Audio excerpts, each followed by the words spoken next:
fight noong isang araw, ibang-iba naman ang paggagawa ko sa inyo. Magkakaroon ng Kid Fun Camp ang orphans from St. Therese pagkatapos ninyo rito. Para naman mas maging masaya, gagawa nyo sila ng playhouse. Playhouse? Gagawin nyo naman kaming karpentero ngayon. Kung ano na lang pinapagawa niyo sa amin eh. Pinagugas namin ng pinggal. Tapos pinagbuburot nyo ng damo.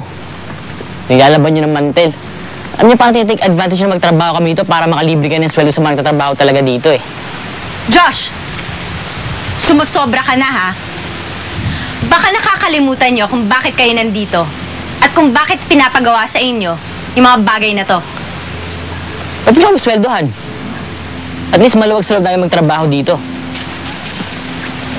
I won't tolerate that kind of attitude, Mr. Jones. Itong mga bagay nito ay simple lang. Pero para sa inyo, napakalaki na. Paano kayo matututo maging responsible? Kung ang simple paghuhugasan ng pinggan, eh nagre-reklamo kayo at di nyo maayos ang gawain. Eh sir, wala naman kasi kami ginagawa dito eh. Puro na lang trabaho. Maswerte nga kayo na nandito kayo dahil kung wala kayo rito, baka hindi kayo makagraduate ng high school, naiintindihan nyo ba? Hindi nga ako nagpapagawa ng mansyon eh. Maliit na bahay lang, para sa mga bata. At ang point ng activity na to is for you to come up with something na wala kayong alam. Teamwork!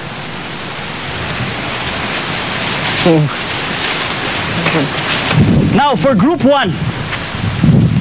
Belinda, Jacob, Chris, and Josh. Now for group 2. Ligaya, Bambi, Leslie, Rick, and Luisa.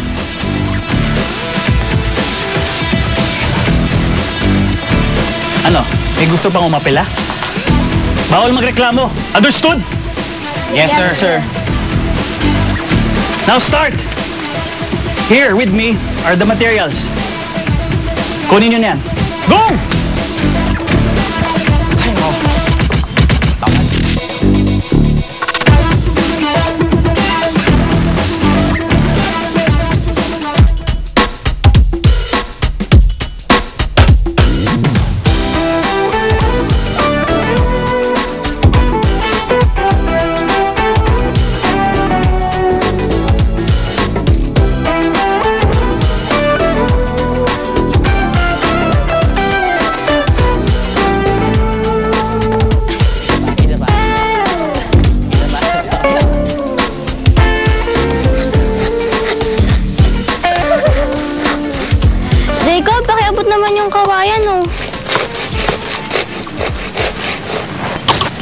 Jacob!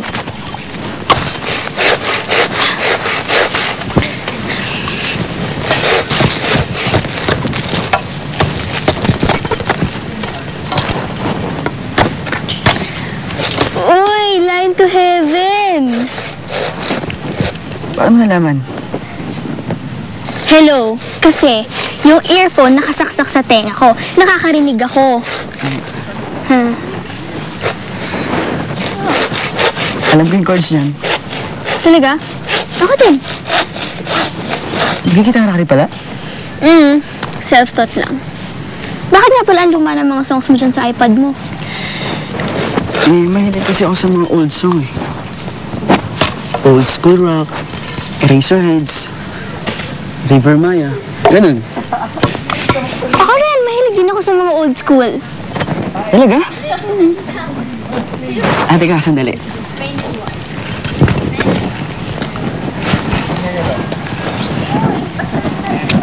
Ayan.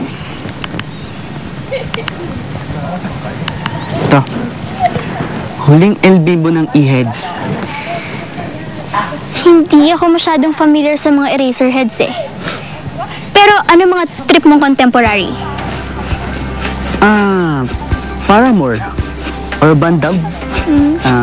Dave Matthew, Eraserheads, River Maya, Taylor Swift, Katy Perry. I love Katy Perry. Talaga?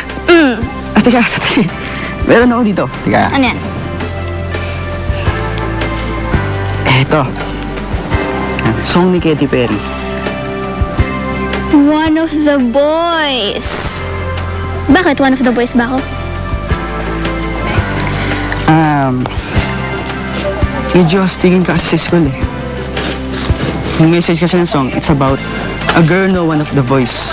Pero gusto rin niyang tatuin siyang girl. Pero sa tingin ko sa'yo, ganun ka eh. Matigas ka sa panlabas, pero malambot ka naman sa loob.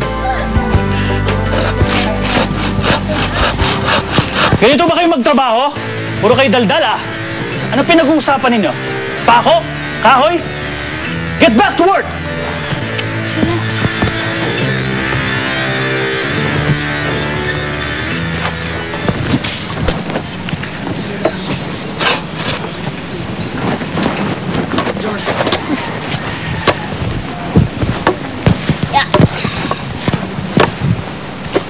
Aray!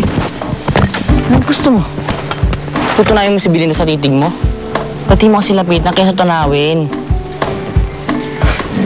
Eh, hindi mo kasi ako basta-basta makakalapit eh. Eh, di kaibiganin mo muna.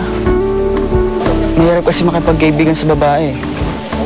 Baka mag-board lang siya sa akin.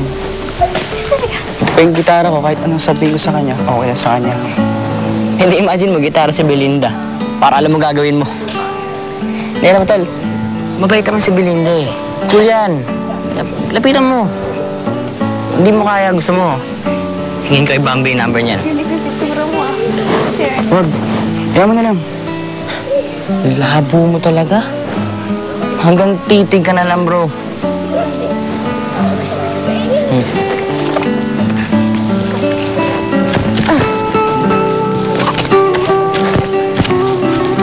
Bambi. Andiyan ka pala. Kaya na pa ako dito, hindi mo ako pinapansin eh. Akala ba okay na tayo? Ginawa ko lang yung gusto mo, kinaibigan ko si Belinda. Kamusta naman kayo? Okay naman kami, masaya. Good pa. Okay. Bambi, sandali. Pwede bang kunin yung number niya sa'yo? Sandali nga. May gusto ka ba kay ate, ha?